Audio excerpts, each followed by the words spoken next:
সাথে সকলেই দরুদ পড়ি।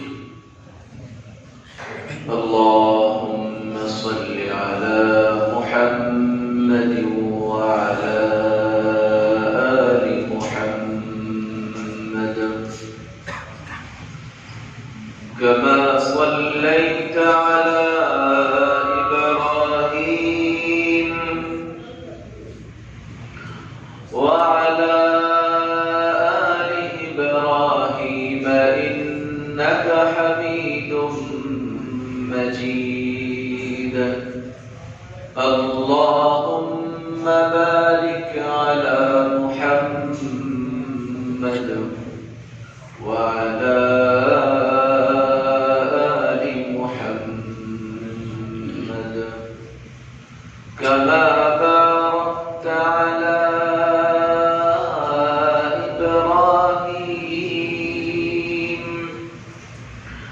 وعلى آل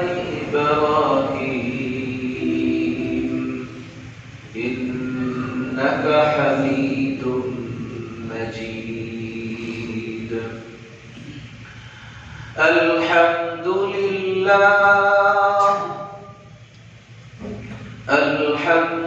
لله الذي أيد سيدنا محمدا بالمعجزات الباهرة والدلائل الظاهرة وعضده بالأعلام الزاهرة والآيات القاهرة وأوصلها إلينا بالأسانيد الصحيحة والأخبار المتواترة حتى أضاءت في العالمين شموسها المشرفة وبدورها السافرة ونشهد أن لا إله إلا الله الواحد الأحد الفرد الصمد الذي لم يلد ولم يولد ولم يكن له كفوا أحد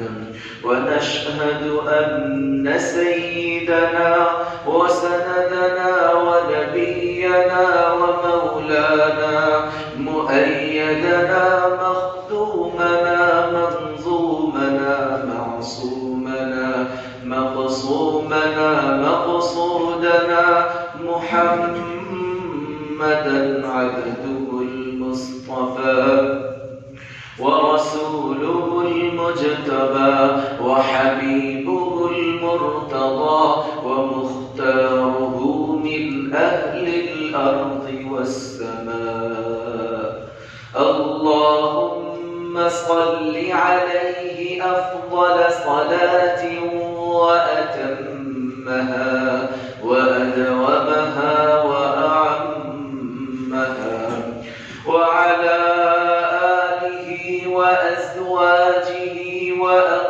وأقربائه المؤمنين من جميع جهاته وأصحابه الذين تشرفوا برؤية هذه الشريفة ومشاهدة معجزاته وسلم تسليما كثيرا أما بعد فقد قال الله سبحانه وتعالى في كلامه المجيد وفي فرقانه الحميد أعوذ بالله من الشيطان الرجيم بسم الله الرحمن الرحيم لقد من الله على المؤمنين إذ بعث فيهم رسولا وقال رسول الله صلى الله عليه وسلم لا يؤمن أحدكم حتى إليه من والده وولده والناس أجمعين أو كما قال النبي صلى الله عليه وسلم আল্লাহ রব্বুল আলামিনের দরবারে লাখো কোটি শুকরিয়া জ্ঞাপন করছি যে আল্লাহ রব্বুল আলামিন আমাদেরকে আল্লাহ তাআলার ঘর পৃথিবীর সবচেয়ে দামি জায়গা রাসূল করিম সাল্লাল্লাহু আলাইহি ওয়াসাল্লাম ইরশাদ করেছেন আহাব্বুল বিলাদি ইলাল্লাহি মাসাজিদুহা ওয়া আবগাদুল বিলাদি ইলাল্লাহি আসওয়াকুহা পৃথিবীর বুকে যত জায়গা আছে সমস্ত জায়গার মধ্যে সবচেয়ে প্রিয় জায়গা আল্লাহ তাআলার নিকট মসজিদ সমূহ আর সবচেয়ে অপ্রিয় জায়গা সবচেয়ে অপছন্দনীয় জায়গা আল্লাহ তাআলার নিকট বাজার সমূহ তো পৃথিবীর সবচেয়ে দামি জায়গা মসজিদে আল্লাহ রাব্বুল আলামিন আমাদেরকে আসার তৌফিক দান করেছেন প্রতি জুমার ন্যায় জুমার পূর্বে কিছু আলোচনা করা শোনার তৌফিক দান করেছেন এজন্য সকলেই দিলের গভীর থেকে শুকরিয়া আদায় করি আলহামদুলিল্লাহ দিল থেকে কথা বলবো দিলে ঢালার চেষ্টা করব দিল খুলে কথাগুলো শুনতে হবে রাজি আছেন সকলে ইনশাআল্লাহ আল্লাহ রাব্বুল আলামিন তৌফিক দান করেন আমিন চাপ কলের পানি যখন চাপ দেওয়া হয় নিচে পাত্র থাকলেই কেবলমাত্র পাত্রটা ভরবে অন্যথায় পাত্রটা খালি থাকবে জন্য দিলের পেয়ালা যেটা আছে দিলের পাত্র যেটা আছে এটা খোলা রেখে একেবারে কথাগুলো শ্রবণ করতে হবে রাজি সকলে ইনশাআল্লাহ আল্লাহ রাব্বুল আলামিন আমাদেরকে তৌফিক দান করেন আমি বিগত 2-3 জুমা যাবত আপনাদের সামনে রাসূল করিম সাল্লাল্লাহু আলাইহি ওয়াসাল্লামের জীবনী তথা সিরাত সম্পর্কে আলোচনা করতেছিলাম ধারাবাহিকভাবে আরো কয়েক জুমার ভিতরে রাসূল করিম সাল্লাল্লাহু আলাইহি ওয়াসাল্লামের সিরাত সম্পর্কে আলোচনা চলবে ইনশাআল্লাহ তো আমাদেরকে রাসূল করিম সাল্লাল্লাহু আলাইহি ওয়াসাল্লামকে জীবনের সবচেয়ে বেশি মহব্বত করতে হবে রাসূল করিম সাল্লাল্লাহু আলাইহি ওয়াসাল্লাম জানিয়েছেন লা ইউমিনু আহাদুকুম হাত্তা আকুনা আহাব্বা ইলাইহি মিন ওয়ালিদিহি ওয়া ওয়ালাদিহি ওয়ান নাসি আজমাইন তোমরা ততক্ষণ পর্যন্ত প্রকৃত মুমিন হতে পারবে না যতক্ষণ পর্যন্ত না আমি তোমাদের নিকট তোমাদের পিতামাতা তোমাদের সন্তান এবং সমস্ত মানুষের চাইতে বেশি মহব্বতের না হব এজন্য সবচেয়ে বেশি মহব্বত আল্লাহর রাসূল সাল্লাল্লাহু আলাইহি ওয়াসাল্লামকে আমাদেরকে করতে হবে সবচেয়ে বেশি মহব্বত করতে হবে এই মহব্বত আমাদের দিলের ভিতরে জাগ্রত হবে কিভাবে আমি যত বেশি রাসূল করিম সাল্লাল্লাহু আলাইহি ওয়াসাল্লামের জীবনী সম্পর্কে জানবো শুনবো যত বেশি রাসূল করিম সাল্লাল্লাহু আলাইহি ওয়াসাল্লাম আমাদের প্রতি কত অনুগ্রহ করেছেন সে সম্পর্কে জানবো সেই জানার মাধ্যমে রাসূল করিম সাল্লাল্লাহু আলাইহি ওয়াসাল্লামের মহব্বত আমাদের দিলের গভীরে প্রবেশ করবে আর যখন আমি রাসূল করিম সাল্লাল্লাহু আলাইহি ওয়াসাল্লামকে জীবনের প্রতিটা ক্ষেত্রে সবচেয়ে বেশি মহব্বত করতে পারবো তাহলে রাসূল সাল্লাল্লাহু আলাইহি ওয়াসাল্লাম আমাদেরকে জানিয়েছেন ওমান আহাব্বানি কানা মাই ফিল জান্নাহ যে আমাকে ভালোবাসবে সে আমার সাথেই জান্নাতে থাকবে সুবহানাল্লাহ এজন্য সবচেয়ে বেশি মহব্বত রাসূল করিম সাল্লাল্লাহু আলাইহি ওয়াসাল্লামকে করতে হবে রাজি আছি ইনশাআল্লাহ রাসূল করিম সাল্লাল্লাহু আলাইহি ওয়াসাল্লামকে আল্লাহ রাব্বুল আলামিন জগতের সেরা বস্তু দান করেছেন রাসূল করিম সাল্লাল্লাহু আলাইহি ওয়াসাল্লামের জন্য যা যা নির্বাচন করেছেন সবগুলোই শ্রেষ্ঠ ছিল আপনাদের সামনে বিগত কয়েক জুমায় আলোচনা করেছি যে শ্রেষ্ঠতম জিনিসগুলো কি কি দান করা হয়েছে আজকের জুমা আরো কিছু বিষয় ইনশাআল্লাহ আমরা আলোচনা করব শুনবো রাজি আল্লাহ তাআলা আমাদেরকে তৌফিক দান করেন গত জুমায় আমার যতটুকু মনে পড়ে গত জুমায় সর্বশেষ আলোচনা যেটা ছিল সম্ভবত যে রাসূল করিম সাল্লাল্লাহু আলাইহি ওয়াসাল্লামের জন্য আল্লাহ রাব্বুল আলামিন লালন পালনকারী হিসাবে যাকে নির্বাচন করেছেন সেই হালিমাতুস সাদিয়া রাদিয়াল্লাহু তাআলা আনহা এত সহনশীল এত ধৈর্যশীল ছিলেন যে তার মতো সহনশীল ধৈর্যশীলা নারী আর ওই জামানায় ছিল কেন? যে রাসূল কারীম সাল্লাল্লাহু আলাইহি ওয়াসাল্লাম তো জগতের সর্বশ্রেষ্ঠ ব্যক্তি, আর তাকে লালন পালন করার জন্য সবচেয়ে বেশি ধৈর্যশীল সহনশীল ব্যক্তির প্রয়োজন ছিল। যার কারণে আল্লাহ রব্বুল আলামিন যে নারীকে নির্বাচন করেছেন সেই নারীর নামটাই রেখে দিয়েছেন হালিমা। হালিমা শব্দের অর্থই হলো সহনশীল, ধৈর্যশীল।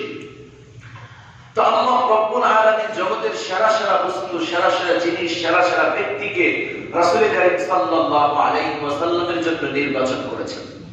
চলেন এখন আমরা আরেকটু সামনে অগ্রসর হই। যদি আমরা একটু সামনে অগ্রসর হই, রাসূল কারীম সাল্লাল্লাহু আলাইহি ওয়াসাল্লামের জন্য আল্লাহ রব্বুল আলামিন যে স্ত্রীগুলো নির্বাচন করেছেন, যাদেরকে আমাদের মা বলা হয়, النبي أولى بالمؤمنين من أنفسهم وأزواجه أمهاتهم। রাসূল কারীম সাল্লাল্লাহু আলাইহি ওয়াসাল্লামের স্ত্রীগণ আমাদের সকল মুমিনদের মা। আমাদের আম্মা জানদেরকে যে আল্লাহ রব্বুল আলামিন নির্বাচন করেছেন রাসূল কারীম সাল্লাল্লাহু আলাইহি ওয়াসাল্লামের জন্য, তো সেই আম্মা জানদের চরিত্র মাধুর্য জগতের শ্রেষ্ঠ চরিত্র মাধুর্য ছিল। তারা বিবাহের রাসূল কারীম সাল্লাল্লাহু আলাইহি ওয়াসাল্লামের সাথে বিবাহের পূর্বে এবং বিবাহের পরে তাদের দ্বারা কোনো সময় কোন ধরনের ত্রুটি বিচ্যুতি, কোন ধরনের বড় ধরনের কোন গুনাহ তাদের দ্বারা সংঘটিত হয়নি। আল্লাহ রব্বুল আলামিন তাদেরকে পরিপূর্ণভাবে হেফাজত করেছেন। তারা শ্রেষ্ঠত্বের অধিকারী ছিলেন। জগতের যে সমস্ত সেরা সেরা নারী আছে, আল্লাহ রব্বুল আলামিন রাসূল কারীম সাল্লাল্লাহু আলাইহি ওয়াসাল্লামের স্ত্রী হিসেবে তাদেরকে নির্বাচন করেছেন। একাধিক স্ত্রী ছিল, যে রাসূল কারীম সাল্লাল্লাহু আলাইহি ওয়াসাল্লামের 11 জন স্ত্রী ছিল। এর মধ্যে রাসূল কারীম সাল্লাল্লাহু আলাইহি ওয়াসাল্লামের জীবন দশায় 2 জন স্ত্রী ইন্তেকাল করেছিলেন, আর বাকি 9 জন স্ত্রী একত্রে সংসার করেছেন। এতগুলো বিবাহের কি মাকসাদ, কি উদ্দেশ্য ছিল? আল্লাহ রব্বুল আলামিন সেই মাকসাদ উদ্দেশ্য ছিল, বহু রাসূল কারীম সাল্লাল্লাহু আলাইহি ওয়াসাল্লামের একাধিক বিবাহের প্রয়োজন ছিল। আল্লাহ রব্বুল আলামিনের পক্ষ থেকে নির্দেশ আসার পরেই রাসূল কারীম সাল্লাল্লাহু আলাইহি ওয়াসাল্লাম বিবাহ করেছেন। কেউ কেউ বলে যে রাসূল কারীম সাল্লাল্লাহু আলাইহি ওয়াসাল্লামের একাধিক বিবাহ নিয়ে সমালোচনা করতে চান, একাধিক বিবাহ নিয়ে সমালোচনা করে। কিন্তু বোঝার বিষয় হলো, মানুষ যখন পূর্ণ যৌবনে থাকে, যদি সমালোচনার পাত্রই হতেন রাসূল কারীম সাল্লাল্লাহু আলাইহি ওয়াসাল্লাম, তাহলে তো রাসূল কারীম সাল্লাল্লাহু আলাইহি ওয়াসাল্লামের বয়স যখন একেবারে 25, তাগড়া যুবক, তখন তিনি 40 বছরের মহিলাকে বিবাহ করতেন। বাস্তব না বাস্তব? রাসূল কারীম সাল্লাল্লাহু আলাইহি ওয়াসাল্লাম এই 40 বছর বয়সী এক নারীকে বিবাহ করেছেন। এরপরে দীর্ঘদিন পর্যন্ত সংসার করেছেন। সংসার করার পরে যখন হযরতে খাদিজাতুল কুবরা রাদিয়াল্লাহু তাআলা আনহা ইন্তেকাল করেছেন, ইন্তেকালের পরে বাকি বিবাহগুলি করেছেন, তাও আল্লাহ রব্বুল আলামিনের নির্দেশে। এর পূর্বে কিন্তু তিনি বিবাহ শাদী করেননি। তো রাসূল কারীম সাল্লাল্লাহু আলাইহি ওয়াসাল্লামের একাধিক বিবাহ, এইটা আল্লাহ রব্বুল আলামিনই, আল্লাহ তাআলার পক্ষ থেকে আদেশ যখন এসেছে তখন তিনি এগুলি করেছেন, এবং এগুলোর বড় হিকমত এবং মাকসাদ ছিল। সেই সম্পর্কে অন্য একদিন হয়তো আলোচনা করব, কি মাকসাদে রাসূল কারীম সাল্লাল্লাহু আলাইহি ওয়াসাল্লাম একাধিক বিবাহ করেছেন, বা আল্লাহ তাআলা কি মাকসাদে রাসূল কারীম সাল্লাল্লাহু আলাইহি ওয়াসাল্লামকে একাধিক বিবাহ করার জন্য নির্দেশ দিয়েছেন, সেই সম্পর্কে একদিন আলোচনা করব। কিন্তু রাসূল কারীম সাল্লাল্লাহু আলাইহি ওয়াসাল্লামের জন্য যে সমস্ত নারীদেরকে আল্লাহ রব্বুল আলামিন স্ত্রী হিসেবে নির্বাচন করেছেন, তারা ছিলেন ওই জামানার শ্রেষ্ঠ শ্রেষ্ঠ নারী। এক একজন স্ত্রী, এক একজন আম্মা জানদের, আমাদের আম্মা জানদের নাম যদি শুধুমাত্র একটু খেয়াল করা হয়, চিন্তা করা হয় নামের দিকে, তো নামগুলো ছিল বড় চমৎকার চমৎকার নাম। 11 জন স্ত্রীর নাম ছিল। একজনের নাম হলো হযরতে খাদিজাতুল কুবরা রাদিয়াল্লাহু তাআলা আনহা, আরেকজনের নাম হলো হযরতে সাউদা রাদিয়াল্লাহু তাআলা আনহা, আরেকজনের নাম হলো হযরতে আয়েশা সিদ্দিকা রাদিয়াল্লাহু তাআলা আনহা, আরেকজনের নাম হলো হযরতে হাফসা রাদিয়াল্লাহু তাআলা আনহা, আরেকজনের নাম হলো যায়েনব বিনতে খুযাইমা রাদিয়াল্লাহু তাআলা আনহা, আরেকজনের নাম হলো উম্মে সালামা রাদিয়াল্লাহু তাআলা আনহা, আরেকজনের নাম হলো যায়েনব বিনতে জাহাশ রাদিয়াল্লাহু তাআলা আনহা, আরেকজনের নাম হলো সাফিয়া রাদিয়াল্লাহু তাআলা আনহা, আরেকজনের নাম হলো জুওয়াইরিয়া রাদিয়াল্লাহু তাআলা আনহা, আরেকজনের নাম হলো উম্মে হাবিবা রাদিয়াল্লাহু তাআলা আনহা, আর আরেকজনের নাম হলো মাইমুনা রাদিয়াল্লাহু তাআলা আনহা। এই 11 জন স্ত্রী রাসূল করিম সাল্লাল্লাহু আলাইহি ওয়াসাল্লামের জন্য আল্লাহ রাব্বুল আলামিন নির্বাচন করেছেন। আর প্রত্যেকের নামের অর্থের দিকেও যদি আমরা তাকাই তাহলে দেখব এত সুন্দর নামের অর্থ আজীব, আল্লাহ তাআলা কত গুণের অধিকারী করেছেন। যদি রাসূল করিম সাল্লাল্লাহু আলাইহি ওয়াসাল্লামের স্ত্রীদের জীবনী পড়া হয় তাহলে দেখা যায় যে এত পবিত্রতম জীবনী অন্য নারীদের হয় না। এত চমৎকার জীবনী আর এত সুন্দর জীবন যাপন তারা করেছেন। নামের অর্থ কি? খাদিজা নামের অর্থ হলো হাজীদের সেবা দানকারী, সাউদা নামের অর্থ হলো শান্তি দানকারিণী, আয়েশা নামের অর্থ হলো স্বস্তি দানকারিণী, হাফসা নামের অর্থ হলো রাতের বেলায় তাহাজ্জুদ আদায়কারিণী। আর জয়নাব নামে রাসূল করিম সাল্লাল্লাহু আলাইহি ওয়াসাল্লামের দুইজন স্ত্রী ছিল, একজন জয়নাব বিনতে খুজাইমা, একজন হলেন জয়নাব বিনতে জাহাশ রাদিয়াল্লাহু তাআলা আনহুমা। এই দুইজন স্ত্রী, জয়নাব শব্দের অর্থ হলো ইস্তিগফারকারিণী, উম্মে সালামা এর অর্থ হলো শান্তি দানকারিণী, শান্তিদায়ক, আর উম্মে হাবিবা অর্থ হলো প্রেমময়ী, সাফিয়া অর্থ হলো নির্বাচিতা, এরপরে হলো মাইমুনা এর অর্থ হলো সৌভাগ্যবতী, আল্লাহ রব জুয়াইরিয়া নামের অর্থ হলো সুগন্ধি জাতীয় এক ধরনের ফুল। তো আল্লাহ রব্বুল আলামিন প্রত্যেকটা নামকে এত চমৎকার ভাবে নির্বাচন করেছেন রাসূল করিম সাল্লাল্লাহু আলাইহি ওয়াসাল্লামের স্ত্রীদের জন্য। তো স্ত্রী হিসাবে যাদেরকে নির্বাচন করেছেন তারাও ছিলেন সর্বশ্রেষ্ঠ নারী, তারাও সর্বশ্রেষ্ঠ নারী। এবার আসেন আরেকটু সামনে অগ্রসর হই। রাসূল করিম সাল্লাল্লাহু আলাইহি ওয়াসাল্লামের জন্য আল্লাহ রাব্বুল আলামিন যে সমস্ত সন্তান নির্বাচন করেছেন, সন্তান দান করেছেন, তো এই সন্তানরাও ছিলেন সর্বশ্রেষ্ঠ সন্তান। সর্বশ্রেষ্ঠ সন্তান 3 জন পুত্র সন্তান ছিল আর 4 জন নারী সন্তান ছিল, মেয়ে সন্তান ছিল। আল্লাহ রাব্বুল আলামিন 4 জন মেয়ে দান করেছেন, 3 জন নারী, 3 জন ছেলে দান করেছেন। আর ছেলেদেরকে আল্লাহ রাব্বুল আলামিন শৈশবকালে নিয়ে গিয়েছেন, শৈশবকালে তারা ইন্তেকাল করেছে। তো ইন্তেকাল করার এটারও ভিন্ন মাকসাদ আছে, কিন্তু আল্লাহ রাব্বুল আলামিন ছেলেদের নাম যে নির্বাচন করেছেন এই নামের দিকে তাকাইলেও দেখা যায় যে আল্লাহ রাব্বুল আলামিন রাসূল করিম সাল্লাল্লাহু আলাইহি ওয়াসাল্লামের সন্তানের নামগুলো শ্রেষ্ঠ নাম নির্বাচন করেছেন। একজনের নাম হলো কাসেম। কাসেম শব্দের অর্থ হলো বণ্টনকারী। রাসূল করিম সাল্লাল্লাহু আলাইহি ওয়াসাল্লাম নিজেই বলেছেন ইন্নামা আনাল কাসেম, আমি হলাম বণ্টনকারী, ওয়াল্লাহু ইউতি, আর আল্লাহ তাআলা হলো দানকারী। আরেকজন সন্তানের নাম হলো তাইয়্যিব তাহের, তাকে আব্দুল্লাহ বলা হতো। আব্দুল্লাহ মানে আল্লাহর বান্দা। তাইয়্যিব তাহের শব্দের অর্থ হলো পবিত্র, পুত পবিত্র। তো আল্লাহ রাসূল সাল্লাল্লাহু আলাইহি ওয়াসাল্লাম যেমন নাকি পুত পবিত্র ছিলেন, রাসূল করিম সাল্লাল্লাহু আলাইহি ওয়াসাল্লামের জন্য আল্লাহ রাব্বুল আলামিন সন্তান দান করেছেন পুত পবিত্র। সুবহানাল্লাহ। আরেকজন সন্তানের নাম হলো ইব্রাহিম, ছেলে সন্তানের নাম। ইব্রাহিম শব্দের অর্থ হলো নেককার, বুজুর্গ, পরহেজগার। তো আল্লাহ রাব্বুল আলামিন এরকম এক সন্তান দান করেছেন। তো সন্তান যাদেরকে দান করেছেন তারাও ছিলেন সর্বশ্রেষ্ঠ সন্তান। মেয়ে সন্তানদের মধ্যে একজনের নাম হলো জয়নাব, যার একটু আগে যার অর্থ বলেছি সেটা হলো ইস্তেগফারকারিণী। আরেকজন মেয়ে সন্তান ছিল, নাম হলো রুকাইয়া। রুকাইয়া শব্দের অর্থ হলো স্বামীর উত্তম সেবা দানকারিণী। আর হলো আরেকজন সন্তানের নাম, মেয়ে সন্তানের নাম হলো উম্মে কুলসুম। উম্মে কুলসুম শব্দের অর্থ হলো শিশুদেরকে বড় যত্নের সাথে লালন পালনকারী।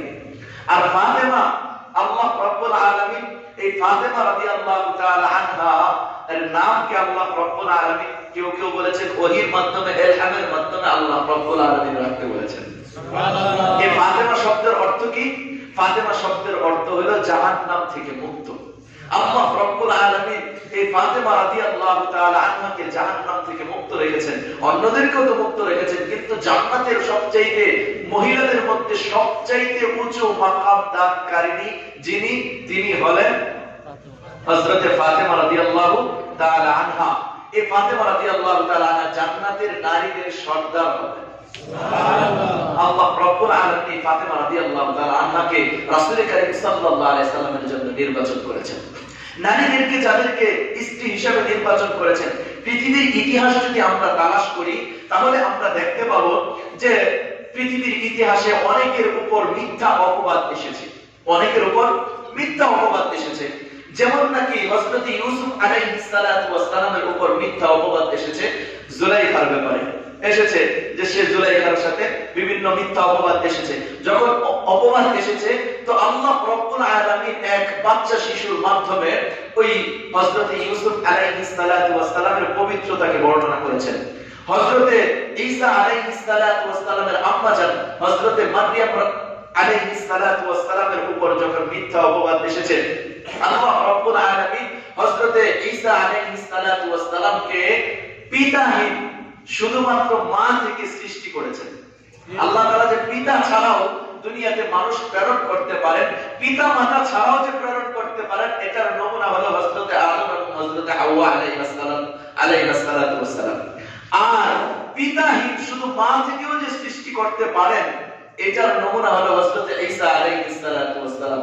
আল্লাহ রাব্বুল আলামিন হযরত মারইয়াম আলাইহিস সালাতু ওয়াস সালামকে পিতাহীন ভাবে শুধুমাত্র জিবরাইল আমিন আলাইহিস সালাতু ওয়াস সালামকে প্রেরণ করেছেন, যাও তুমি যে তাকে একটা পুত্র সন্তানের সুসংবাদ দান করো। এরপরে যখন পুত্র সন্তানের সুসংবাদ দিয়ে চলে এসেছে, কিছুদিন পরে তিনি এরপরে থেকে তিনি গর্ভবতী হয়েছেন।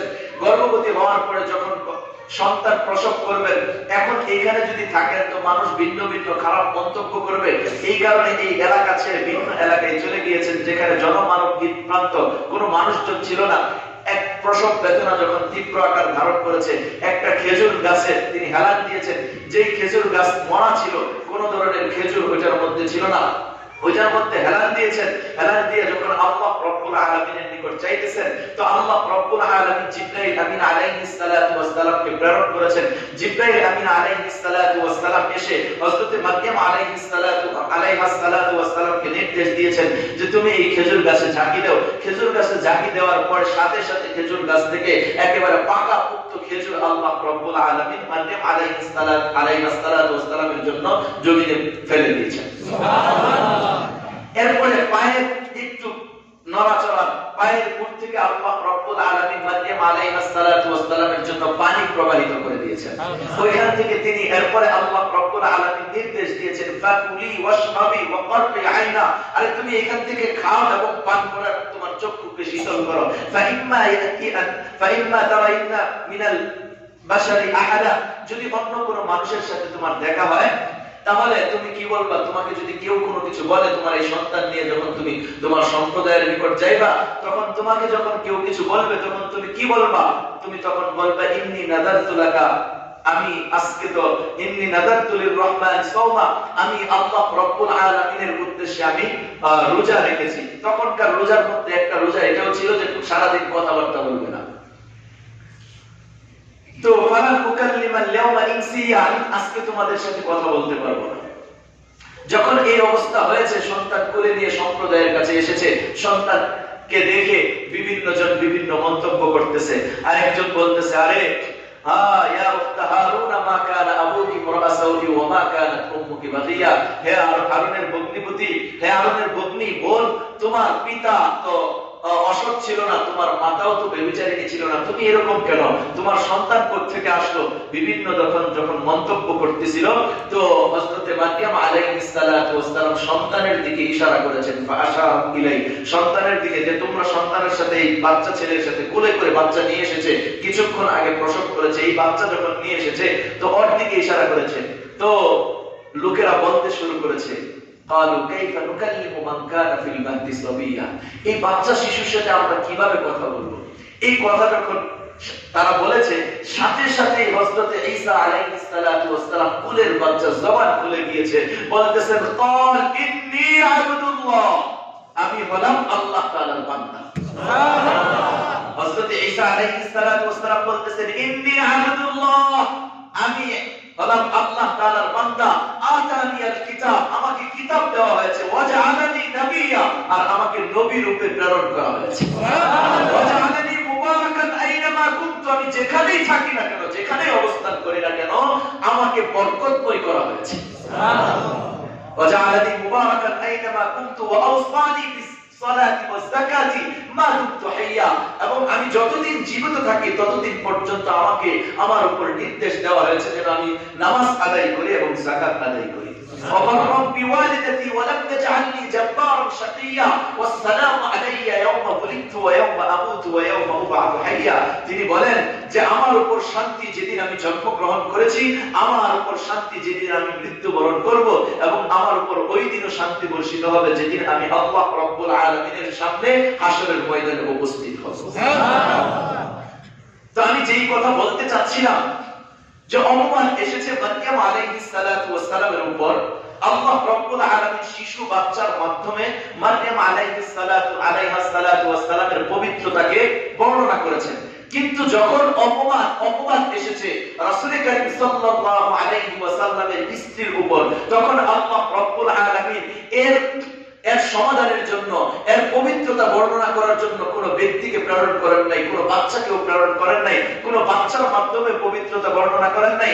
এমনকি হযরতে জিবরাইল আমিন আলাইহিস সালাতু ওয়াস সালাম কেও সরাসরি তার মাধ্যমে পবিত্রতা বর্ণনা করেন নাই, বরং সরাসরি আল্লাহ রাব্বুল আলামিন আসমান থেকে আয়াত নাযিল করে যখন নাকি হযরতে আয়েশা সিদ্দিকা রাদিয়াল্লাহু তাআলা আনহার উপর মিথ্যা অপবাদ, চারিত্রিক মিথ্যা অপবাদ আসলো মুনাফিকদের পক্ষ থেকে, তো আল্লাহ রাব্বুল আলামিন আল্লাহ তাআলার পক্ষ থেকে সেই পবিত্রতা হযরত আয়েশা সিদ্দিকা রাদিয়াল্লাহু তাআলা আনহার পবিত্রতাকে আল্লাহ তাআলা স্বয়ং বর্ণনা করেছেন। সুবহানাল্লাহ।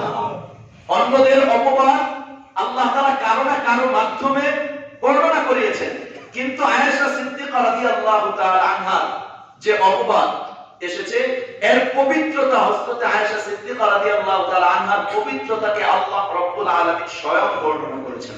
এমনকি কুরআনুল কারীমের মাঝে সূরা নূরের মাঝে আয়েশা সিদ্দিকা রাদিয়াল্লাহু তাআলা আনহার পবিত্রতার বর্ণনা ব্যাপী এক পৃষ্ঠা ব্যাপী আয়াত নাযিল করেছেন। সুবহানাল্লাহ। এক পৃষ্ঠা নাযিল করেছেন যেখানে আয়েশা সিদ্দিকা রাদিয়াল্লাহু তাআলা আনহার পবিত্রতা বর্ণনা করা হয়েছে।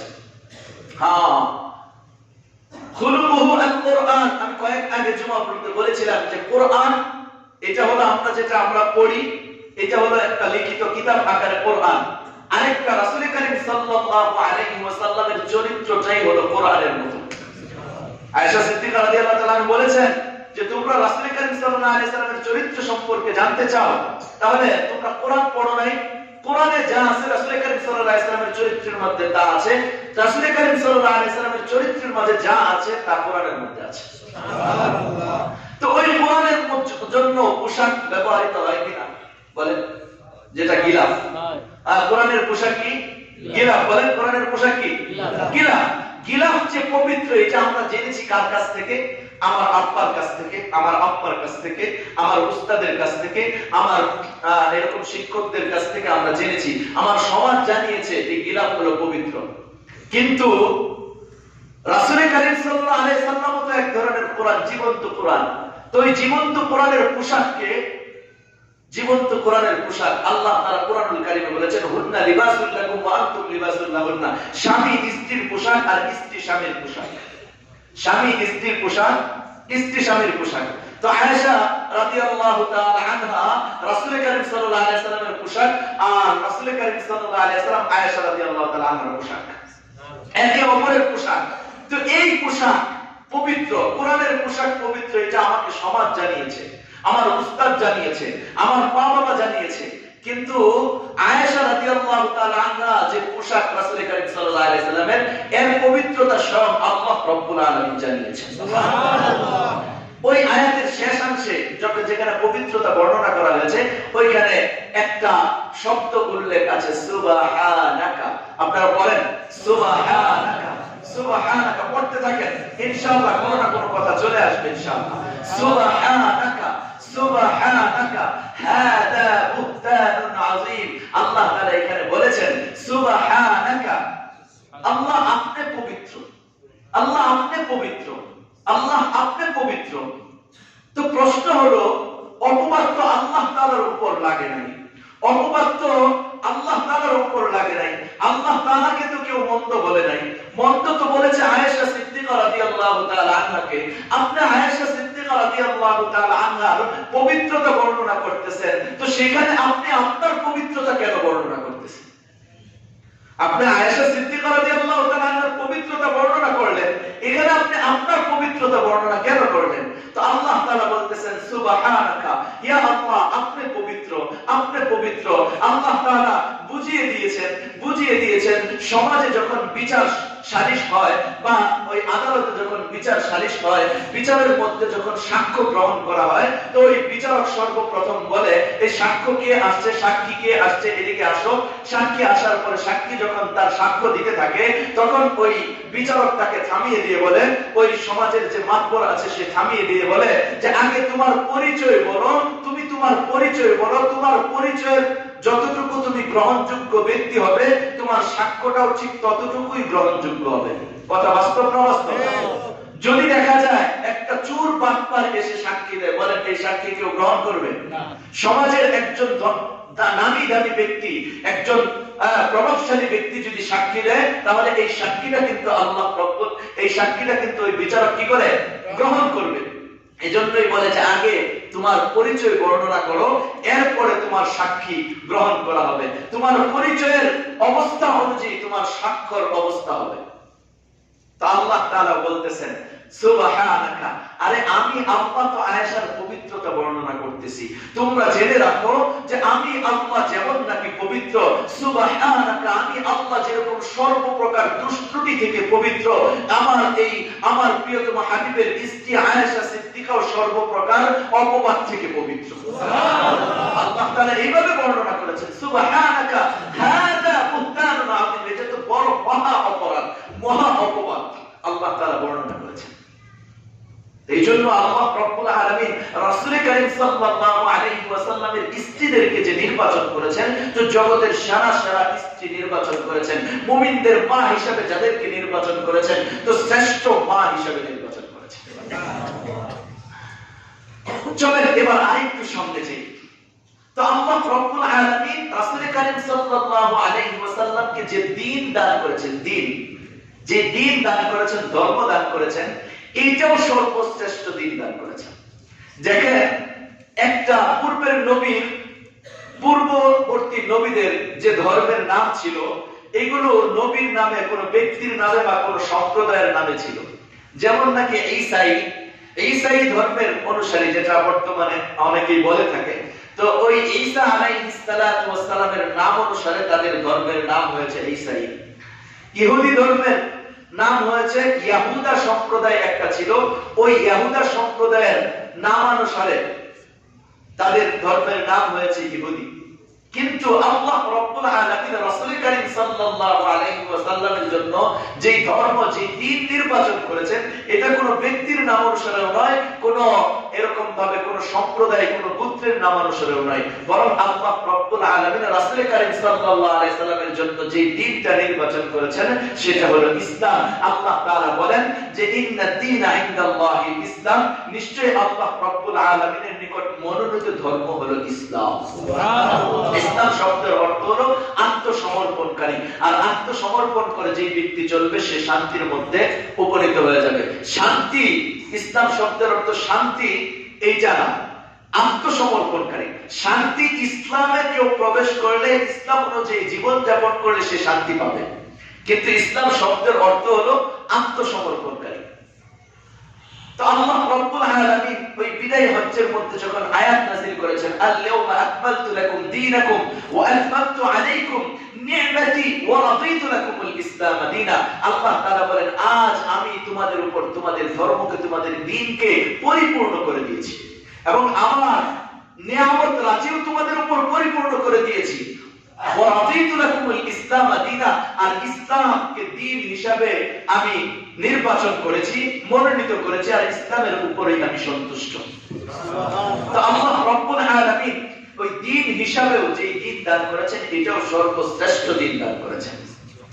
তো রাসূল করিম সাল্লাল্লাহু আলাইহি ওয়াসাল্লামের জন্য আল্লাহ রব্বুল আলামিন সর্বশ্রেষ্ঠ দ্বীন দান করেছেন। এরপরে চলেন আরেকটু সামনে যাই। তো রাসূল করিম সাল্লাল্লাহু আলাইহি ওয়াসাল্লামকে যে গ্রন্থ আল্লাহ রব্বুল আলামিন দান করেছেন, যে গ্রন্থ দান করেছেন, সেই গ্রন্থ সর্বশ্রেষ্ঠ গ্রন্থ।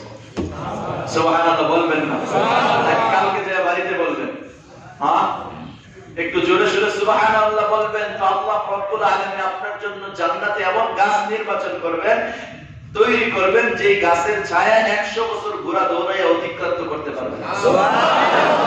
জবান খুলে একটু সুবহানাল্লাহ বলবেন, রাজি আছেন?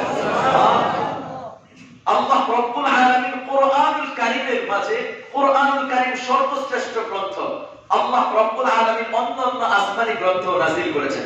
জাবুর নাযিল করেছেন, কিতাবুল্লাহ। তাওরাত নাযিল করেছেন, কিতাবুল্লাহ। এরপরে ইনজিল নাযিল করেছেন, কিতাবুল্লাহ। এগুলো সবগুলো কিতাব, কিতাব আকারে আল্লাহ রব্বুল আলামিন দান করেছেন। সহিফাগুলো নাযিল করেছেন, এগুলো কিতাব আকারে দান করেছেন। এটার একটা উদাহরণ বুঝবেন। আমি একটা চিঠি লিখে দিলাম, এই চিঠিটা যায় একজনের কাছে পৌঁছলো, আর আমি স্বয়ং যে তাকে ওই কথাগুলি বললাম, দুইটার মান কি এক হবে? হ্যাঁ, দুইটার মান এক না। তো আল্লাহ রব্বুল আলামিন ওই অন্যান্য নবীদেরকে যেগুলো দান করেছেন, এইগুলো সরাসরি কিতাব দান করেছেন। জিবরাইল আমিন আলাইহিস সালাতু ওয়াস সালামের মাধ্যমে কিতাব আকারে, চিঠি আকারে পৌঁছে দিয়েছেন। কিন্তু কোরআনুল কারীমকে কিতাব বলা হয় না, কোরআনুল কারীমকে কালামুল্লাহ বলা হয়, যে আল্লাহ তাআলার সরাসরি কথা বলা হয়। সুবহানাল্লাহ।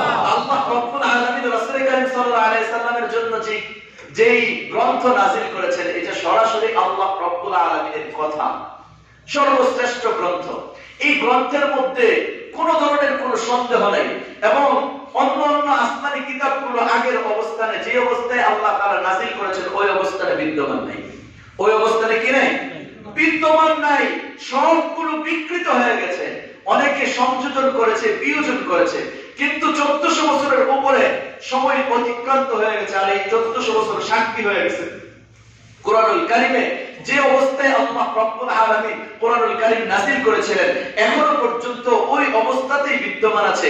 এই কোরআনুল কারীমের মাঝে যতগুলো জবর, জের, নক্তা, অক্ষর, পেশ যা কিছু ছিল, কোরআনুল কারীমের মধ্যে যতগুলো সূরা ছিল, যা কিছু ছিল কোরআনুল কারীমের যখন নাযিল করা অবস্থায় যা ছিল, 1400 বছর সাক্ষী হয়ে গেছে, এখনো পর্যন্ত ওই অবস্থাতেই বিদ্যমান। একটি জের, জবর পর্যন্ত কেউ পরিবর্তন করতে পারে না, এবং ভবিষ্যতে কিয়ামত পর্যন্ত কেউ একটি জের, জবর পরিবর্তন করতে পারবে না। কেন কেন কেন কেন পারবে না? আপনি কোরআন খুলবেন, কোরআনের মধ্যে আপনি কোরআন হাতে দিবেন, হাতে নিয়ে দেখবেন যে কোরআনের কপালের উপর লেখা আছে ইন্নাহু লাকুরআনুন কারীম। আপনি কোরআন খুলবেন, শুরুতেই দেখবেন লেখা আছে যালিকাল কিতাব লা রাইবা ফি। আপনি কোরআন শেষের দিকে খুলবেন, দেখবেন লেখা আছে তানজিলুম মির রাব্বিল আলামিন। আপনি কোরআন খুলবেন, মাঝের দিকে দেখবেন লেখা আছে ইন্না নাহনু নাযালনা যিকরা ওয়া ইন্না লাহু লাহাফিজুন। প্রথম আয়াতের অর্থ হলো এটা হলো মহা গ্রন্থ, পবিত্র আল কোরআন। দ্বিতীয় আয়াতের অর্থ হলো এই গ্রন্থের মধ্যে বিন্দু পরিমাণ কোনো সন্দেহ নাই। তৃতীয় আয়াতের অর্থ হলো এটা জগৎ সমূহের প্রতিপালক রব্বুল আলামিনের পক্ষ থেকে নাযিলকৃত। চতুর্থ আয়াতের অর্থ হলো আল্লাহ তাআলা বলেন যে এই গ্রন্থ আমি আল্লাহ নাযিল করেছি, এর হেফাজতের জিম্মাদার আমি আল্লাহ। সুবহানাল্লাহ। কিয়ামত পর্যন্ত এর কোনো পরিবর্তন কোনোদিন হবে না। আল্লাহ রব্বুল আলামিন সেই কোরআনুল কারীমকে রাসূল কারীম সাল্লাল্লাহু আলাইহি ওয়াসাল্লামের জন্য নির্বাচন করেছেন। সুবহানাল্লাহ। এই কোরআনুল কারীম কোন ভাষায় নাযিলকৃত? বলেন, আরবি ভাষায় নাযিলকৃত। আরবি এমন একটা ভাষা যেটা জমিনের নিচেও চলে, সমুদ্রের নিচেও চলে, এবং মৃত্যুর পরে কবরেও চলবে, হাসরের ময়দানে চলবে, জান্নাতেও চলবে, ওইখানে আর অন্য কোনো ভাষা চলবে না। এই আরবি ভাষা, আরবি ভাষার মধ্যে প্রত্যেকটা ভাষার অক্ষর আছে না নাই? বলেন, আছে না নাই? প্রত্যেকটা ভাষারই কিন্তু অক্ষর আছে। আরবি ভাষার অক্ষর কয়টা? বলেন, কয়টা অক্ষর? 29টা। আরবি ভাষার অক্ষর কয়টা? 29টা। উর্দু ভাষার অক্ষর 36টা। বাংলা ভাষার ওই চন্দ্রবিন্দু বিসর্গ সবকিছু মিলায় হচ্ছে 52টা। ইংরেজিতে 26টা। এই তো। তো আল্লাহ রব্বুল আলামিন ওই আরবি ভাষার কোরআনুল কারীম যে ওই 29টা অক্ষর দ্বারাই তো নাযিল করেছেন, নাকি এর বাইরে কোন অক্ষর এনেছেন? ওই 29টা অক্ষরের মধ্যে সীমাবদ্ধ করেছেন। আল্লাহ রব্বুল আলামিন যে কোরআনুল কারীমকে আল্লাহ তাআলা আরবি ভাষায় নাযিল করেছেন, এবং আরবি ভাষা যেটা আল্লাহ তাআলা দান করেছেন, এটা যে মূল অক্ষর, এগুলোর অক্ষর কয়টা? 29টা। কেমন জানি আল্লাহ রব্বুল আলামিন রাসূল কারীম সাল্লাল্লাহু আলাইহি ওয়াসাল্লামের যে সমস্ত গুণাবলীর অধিকারী করেছেন, রাসূল কারীম সাল্লাল্লাহু আলাইহি ওয়াসাল্লামকে যে সমস্ত গুণের অধিকারী করেছেন, ওই সমস্ত গুণ থেকে এক একটি গুণ থেকে আল্লাহ রব্বুল আলামিন এক একটি আরবি অক্ষরকে নির্বাচন করেছেন। সুবহানাল্লাহ। কেন কেন? যে আপনি শুরুতেই যেদিন রাসূল কারীম সাল্লাল্লাহু আলাইহি সাল্লামের সিরাত নিয়ে আলোচনা শুরু করেছিলাম, ওই দিন একটা হাদিস বলেছিলাম, কুনতু নাবিয়্যান ওয়া আদামু বাইনাল মা'i ওয়াত তিন। রাসূল কারীম সাল্লাল্লাহু আলাইহি সাল্লাম বলেছেন যে আমি তখনও নবী ছিলাম যখন আদম আলাইহিস সালাতু ওয়াস সালাম মাটি আর পানির মধ্যে ছিল। অর্থাৎ এক আল্লাহ ছিল আর কিছুই ছিল না, আসমান ছিল না, জমিন ছিল না, তরুলতা, বৃক্ষরাজি, চন্দ্র, সূর্য, গ্রহ, নক্ষত্র কিছুই ছিল না, তখন রাসূল কারীম সাল্লাল্লাহু আলাইহি সাল্লাম ছিলেন। তো আমি এই কথাও বলি যে আরবি ভাষাও ছিল না, কোনো ভাষাই ছিল না, তখন রাসূল কারীম সাল্লাল্লাহু আলাইহি সাল্লামের আলোচনা বিদ্যমান ছিল। সুবহানাল্লাহ। আল্লাহ রাব্বুল আলামিন রাসূল কারীম সাল্লাল্লাহু আলাইহি সাল্লামের যতগুলো গুণাবলী আছে, সমস্ত গুণাবলীর থেকে এক একটি গুণাবলীর থেকে এক একটি অক্ষরকে আরবি ভাষার জন্য নির্বাচন করেছেন। আমি এক একটি গুণাবলী একটি বর্ণনা করব, আরবি ভাষার এক একটি অক্ষর আপনাদের সামনে আমি আলোচনা পেশ করতেছি। একটু মনোযোগ সহকারে, একেবারে পরিপূর্ণ মনোযোগ আমার দিকে আছে? জি, সকলে আছে? জি, খেয়াল করে, খুব খেয়াল করে। আরবি ভাষার প্রথম অক্ষর কি? আলিফ। তা আমার নবী, আপনি যদি আলিফ লিখেন, তা আমার নবী সাল্লাল্লাহু আলাইহি ওয়াসাল্লাম, নবীজি সাল্লাল্লাহু আলাইহি ওয়াসাল্লামের গুণাবলীর মধ্যে অন্যতম একটি গুণাবলী হচ্ছে আহমাদ। আমার নবী সবচেয়ে বেশি প্রশংসাকারী। সুবহানাল্লাহ। আপনি যদি বা লিখেন, তা রাসূল কারীম সাল্লাল্লাহু আলাইহি ওয়াসাল্লামের গুণাবলীর মধ্যে সবচেয়ে অন্যতম একটি গুণাবলী হচ্ছে বাশীর, তিনি হলেন সুসংবাদদাতা। আমি যদি তা লিখেন, আপনি যদি তা লিখেন, তাহলে রাসূল কারীম সাল্লাল্লাহু আলাইহি ওয়াসাল্লামের গুণাবলীর মধ্যে অন্যতম একটি গুণাবলী হচ্ছে তাকী, তিনি হলেন সবচেয়ে বেশি মুত্তাকী। আপনি যদি সা লিখেন, তা রাসূল কারীম সাল্লাল্লাহু আলাইহি ওয়াসাল্লামের গুণাবলীর মধ্যে অন্যতম একটি গুণাবলী হচ্ছে সাকিব, ধ্রুবতা, যা সচরাচর দেখা যায় না। আপনি যদি জিম লেখেন, তা রাসূল কারীম সাল্লাল্লাহু আলাইহি ওয়াসাল্লামের গুণাবলীর মধ্যে অন্যতম একটি গুণাবলী হচ্ছে জামিল, তিনি হলেন সবচেয়ে বেশি সুন্দর, যার চাইতে সুন্দর পৃথিবীতে আর কোনো বস্তু, কোনো ব্যক্তি নেই। আর যদি আপনি হা লিখেন, তাহলে রাসূল কারীম সাল্লাল্লাহু আলাইহি ওয়াসাল্লামের গুণাবলীর মধ্যে অন্যতম একটি গুণাবলী হচ্ছে হামিদ, তিনি সবচেয়ে বেশি প্রশংসাকারী। কিয়ামতের ময়দানেও তিনি মাকামে মাহমুদের মধ্যে আল্লাহ রাব্বুল আলামিনের এত বেশি প্রশংসা করবেন যে রাসূল কারীম সাল্লাল্লাহু আলাইহি ওয়াসাল্লাম বলেন যে আমি আল্লাহ তাআলার এত প্রশংসাকারী হব যে আর কোনোদিন এত বেশি প্রশংসা আমি কোনোদিন করিনি। সুবহানাল্লাহ। আপনি যদি খা লিখেন, তাহলে রাসূল কারীম সাল্লাল্লাহু আলাইহি ওয়াসাল্লামের গুণাবলীর মধ্যে অন্যতম একটি গুণাবলী হচ্ছে খাতামুন নবিয়্যিন, তিনি হলেন সর্বশেষ নবী, তারপরে আর কোনো নবী আসবে না। আপনি যদি দান দেখেন, তা রাসূল কারীম সাল্লাল্লাহু আলাইহি ওয়াসাল্লামের গুণাবলীর মধ্যে অন্যতম একটি গুণাবলী হচ্ছে দাইয়াত ইলাল্লাহ বিইذনিহি ওয়া সিরাজান মুনীরা, তিনি হলেন আল্লাহ রাব্বুল আলামিনের দিকে দাওয়াত প্রদানকারী, আহ্বানকারী। আপনি যদি জান দেখেন, তাহলে রাসূল কারীম সাল্লাল্লাহু আলাইহি ওয়াসাল্লামের গুণাবলীর মধ্যে অন্যতম একটি গুণাবলী হচ্ছে তাকী, তিনি হলেন সবচেয়ে বেশি মেধাবী। এত বেশি মেধার অধিকারী আল্লাহ রাব্বুল আলামিন পৃথিবীতে কোনো ব্যক্তিকে করেন নাই। আপনি যদি রা দেখেন, তাহলে রাসূল কারীম সাল্লাল্লাহু আলাইহি ওয়াসাল্লামের গুণাবলীর মধ্যে অন্যতম একটি গুণাবলী হচ্ছে রাহমাতুল লিল আলামিন, তিনি সমগ্র জগৎসমূহের জন্য রহমত স্বরূপ। আপনি যদি যা দেখেন, তাহলে রাসূল কারীম সাল্লাল্লাহু আলাইহি ওয়াসাল্লামের গুণাবলীর মধ্যে অন্যতম একটি গুণাবলী হচ্ছে যাহিরুল জান্নাহ, দুনিয়াতে থেকেই জান্নাত থেকে আল্লাহ রাব্বুল রাসূল কারীম সাল্লাল্লাহু আলাইহি ওয়াসাল্লাম জিয়ারত করে এসেছেন। সুবহানাল্লাহ। আপনি যদি সিন দেখেন, তাহলে রাসূল কারীম সাল্লাল্লাহু আলাইহি ওয়াসাল্লামের গুণাবলীর মধ্যে অন্যতম একটি গুণাবলী হচ্ছে সাইয়্যিদুল বাশার, সাইয়্যিদুল মুরসালিন, তিনি সমস্ত মানুষের সর্দার, এমনকি সমস্ত নবীদের সর্দার। সুবহানাল্লাহ। আপনি যদি শিন দেখেন, তো রাসূল কারীম সাল্লাল্লাহু আলাইহি ওয়াসাল্লামের গুণাবলীর মধ্যে অন্যতম একটি গুণাবলী হচ্ছে শাফিউল মুজনাবিন, তিনি পাপাচারীদের জন্য সুপারিশকারী। আর রাসূল, আপনি যদি সাদ লেখেন, তো রাসূল কারীম সাল্লাল্লাহু আলাইহি ওয়াসাল্লামের গুণাবলীর মধ্যে অন্যতম একটি গুণাবলী হচ্ছে সফিউল্লাহ, তিনি হলেন আল্লাহ রাব্বুল আলামিনের নির্বাচিত বান্দা। আপনি যদি দাদ লেখেন, তো রাসূল কারীম সাল্লাল্লাহু আলাইহি ওয়াসাল্লামের গুণাবলীর মধ্যে অন্যতম একটি গুণাবলী হচ্ছে দামেন, অর্থাৎ বান্দার এমন কিছু, উম্মতের এমন কিছু কাজ আছে, এমন কিছু কর্ম আছে, এমন কিছু আমল আছে, ওই আমলগুলো যদি বান্দা করে, তা আল্লাহ রাব্বুল আলামিনের হাবিব রাসূল কারীম সাল্লাল্লাহু আলাইহি ওয়াসাল্লাম ওই বান্দার জন্য, ওই উম্মতের জন্য জান্নাতের জিম্মাদার হয়ে যাবে। সুবহানাল্লাহ। আপনি যদি তোয়া লেখেন, তো রাসূল কারীম সাল্লাল্লাহু আলাইহি ওয়াসাল্লামের গুণাবলীর মধ্যে অন্যতম একটি গুণাবলী হচ্ছে তাইয়্যিব, তাহের, তিনি পুত পবিত্র তাহা। আপনি যদি যা লেখেন, তো রাসূল কারীম সাল্লাল্লাহু আলাইহি ওয়াসাল্লাম হলেন যাহির লাইসাল বাতিন, তিনি হলেন প্রকাশ্য, অর্থাৎ তিনি গায়েবের কোনো খবর জানেন না, তিনি আল্লাহ রাব্বুল আলামিন যা কিছু জানিয়েছেন সেগুলোই জানেন। বেদাতীরা বলে যে রাসূল কারীম সাল্লাল্লাহু আলাইহি ওয়াসাল্লাম গায়েবও জানেন না, তিনি গায়েব জানেন না, গায়েব জানেন কে? একমাত্র আল্লাহ রাব্বুল আলামিন। আপনি যদি আইন লেখেন, যে রাসূল করিম সাল্লাল্লাহু আলাইহি ওয়াসাল্লামের গুণাবলীর মধ্যে অন্যতম একটি গুণাবলী হচ্ছে আব্দুল্লাহ, তিনি হলেন আল্লাহ তাআলার বান্দা। আপনি যদি গায়ব লেখেন তো রাসূল করিম সাল্লাল্লাহু আলাইহি ওয়াসাল্লামের গুণাবলীর মধ্যে অন্যতম একটি গুণাবলী হচ্ছে গুয়ুর, আত্মমর্যাদাশীল। সবচেয়ে বেশি আত্মমর্যাদাশীল ছিলেন রাসূল করিম সাল্লাল্লাহু আলাইহি ওয়াসাল্লাম। আপনি যদি পা লেখেন তো রাসূল করিম সাল্লাল্লাহু আলাইহি ওয়াসাল্লামের গুণাবলীর মধ্যে অন্যতম একটা গুণাবলী হচ্ছে ফাআল ফারিক বাইনাল বাতিল বাইনাল হাক্কি ওয়াল বাতিল, বাতিল হক এবং বাতিলের মধ্যে চূড়ান্ত পার্থক্যকারী। ফাতিহ, তিনি বিজয়ী। রাসূল করিম, আপনি যদি কফ লেখেন তাহলে রাসূল করিম সাল্লাল্লাহু আলাইহি ওয়াসাল্লামের গুণাবলীর মধ্যে অন্যতম একটি গুণাবলী হচ্ছে কারিউল কোরআন। রাসূল করিম সাল্লাল্লাহু আলাইহি ওয়াসাল্লাম সবচেয়ে সুন্দর কোরআন তেলাওয়াত করতেন। তার চাইতে সুন্দর কোরআন তেলাওয়াত আর পৃথিবীতে কেউ করতে পারে না। সুবহানাল্লাহ। আপনি যদি কাম লেখেন তো রাসূল করিম সাল্লাল্লাহু আলাইহি ওয়াসাল্লাম হচ্ছেন কামেল, তিনি পরিপূর্ণ গুণাবলীর অধিকারী। এমন কোন গুণ নাই যেটার অধিকারী তিনি ছিলেন না। আপনি যদি লাম লেখেন তো লাইনুশ শাইতান। রাসূল করিম সাল্লাল্লাহু আলাইহি ওয়াসাল্লামের গুণাবলীর মধ্যে অন্যতম একটি গুণাবলী হচ্ছে লাইনুশ শাইতান, লাইনুশ শাইতান।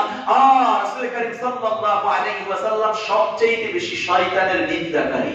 আপনি যদি মিম লেখেন তা রাসূল করিম সাল্লাল্লাহু আলাইহি ওয়াসাল্লামের গুণাবলীর মধ্যে অনেক গুণাবলী আছে। মিমটা মুহাম্মদ, মাহমুদ, মুস্তাফা, এরপরে মুজাম্মিল, মুদ্দাত্তির, এগুলো সবগুলো রাসূল করিম সাল্লাল্লাহু আলাইহি ওয়াসাল্লামের গুণাবলীর অন্তর্ভুক্ত। আপনি যদি নূন লেখেন তা রাসূল করিম সাল্লাল্লাহু আলাইহি ওয়াসাল্লামের গুণাবলীর মধ্যে অন্যতম একটি গুণাবলী হচ্ছে নাযীর, তিনি হলেন সতর্ককারী। বান্দা, তুমি খারাপ পথে চলো না, উম্মত খারাপ পথে চলো না, তোমাকে জাহান্নামের ব্যাপারে আমি সতর্ক করতেছি। আপনি যদি ওয়াও লেখেন তো রাসূল করিম সাল্লাল্লাহু আলাইহি ওয়াসাল্লামের অন্যতম একটি গুণাবলী হচ্ছে ওয়াকিলুল উম্মাহ, তিনি হলেন উম্মতের অভিভাবক। আপনি যদি হা লেখেন তো রাসূল করিম সাল্লাল্লাহু আলাইহি ওয়াসাল্লাম হাদি, অন্যতম একটি গুণাবলীর মধ্যে একটি গুণাবলী হচ্ছে হাদি, তিনি হলেন মানুষকে হেদায়েতের পথ প্রদর্শনকারী। আপনি যদি হামজা লেখেন তো রাসূল করিম সাল্লাল্লাহু আলাইহি ওয়াসাল্লামের গুণাবলীর মধ্যে অন্যতম একটি গুণাবলী হচ্ছে আমিন, তিনি হলেন বিশ্বস্ত আখিরি, তিনি সর্বশেষ নবী, তারপরে আর কোনো নবী আসবে না। আর যদি আপনি ইয়া লেখেন তো রাসূল করিম সাল্লাল্লাহু আলাইহি ওয়াসাল্লামের গুণাবলীর মধ্যে অন্যতম একটি গুণাবলী হলো আল্লাহ রাব্বুল আলামিন বড় চমৎকার করে ডাক দিয়েছেন ইয়াসিন, সুবহানাল্লাহ, ইয়াতীম, অন্যতম গুণাবলী। তো আল্লাহ রাব্বুল আলামিন ওই আরবি ভাষার প্রত্যেকটা অক্ষরকে রাসূল করিম সাল্লাল্লাহু আলাইহি ওয়াসাল্লামের গুণ থেকে টেনে এনে এনে এনে এনে সাজিয়েছেন। সুবহানাল্লাহ। হ্যাঁ, আল্লাহ রাব্বুল আলামিন রাসূল করিম সাল্লাল্লাহু আলাইহি ওয়াসাল্লামের জন্য যা কিছু নির্বাচন করেছেন সব কিছু শ্রেষ্ঠ। এক ভাষায় যাকে অনিত্য চয়ন বলা যায়। সুবহানাল্লাহ। অনিত্য চয়ন, এরকম সুন্দর, এরকম রাসূল করিম সাল্লাল্লাহু আলাইহি ওয়াসাল্লামের জন্য যা যা নির্বাচন করা হয়েছে, জগতের শ্রেষ্ঠ শ্রেষ্ঠ বস্তু, শ্রেষ্ঠ শ্রেষ্ঠ ব্যক্তি রাসূল করিম সাল্লাল্লাহু আলাইহি ওয়াসাল্লামের জন্য নির্বাচন করা হয়েছে। সেই রাসূল করিম সাল্লাল্লাহু আলাইহি ওয়াসাল্লামের সাথে মহব্বত থাকা লাগবে কি লাগবে না? লাগবে। বেশি না কম? বেশি। বেশি করতে হইলে রাসূল করিম সাল্লাল্লাহু আলাইহি ওয়াসাল্লামের সুন্নতের অনুসরণ অনুকরণ করা লাগবে কি লাগবে না? লাগবে। এজন্য আমরা সকলেই সুন্নতের অনুসরণ অনুকরণ করতে চাই। কে কে চায়? সকলে রাজি? আল্লাহ রাব্বুল আলামিন আমাদের সকলকে রাসূল করিম সাল্লাল্লাহু আলাইহি ওয়াসাল্লাম জীবনের প্রতিটা ক্ষেত্রে, প্রতিটা মুহূর্তে সবচেয়ে বেশি মহব্বত এবং সবচেয়ে বেশি অনুসরণ অনুকরণ করে আমাদের জীবন পরিচালিত করার তৌফিক দান করেন। আজকের জুমার ভিতরে রাসূল করিম সাল্লাল্লাহু আলাইহি ওয়াসাল্লামের 3-4 জুমা নিয়ে মনে হয় রাসূল করিম সাল্লাল্লাহু আলাইহি ওয়াসাল্লামের জন্য যা যা নির্বাচন করা হয়েছে সেই সম্পর্কে আলোচনা করেছি। ইনশাআল্লাহ এরপর থেকে আরো সামনে অগ্রসর হব আগামী জুমা থেকে। আপনারা ইনশাআল্লাহ একটু, আমি বলেছিলাম, বারবার বলেছিলাম যে আপনারা একটু আগে ভাগে আসলে আলোচনা শুরু থেকে শুনলে আশা করি যে রাসূল করিম সাল্লাল্লাহু আলাইহি ওয়াসাল্লাম সম্পর্কে আমাদের কিছু জানা হবে।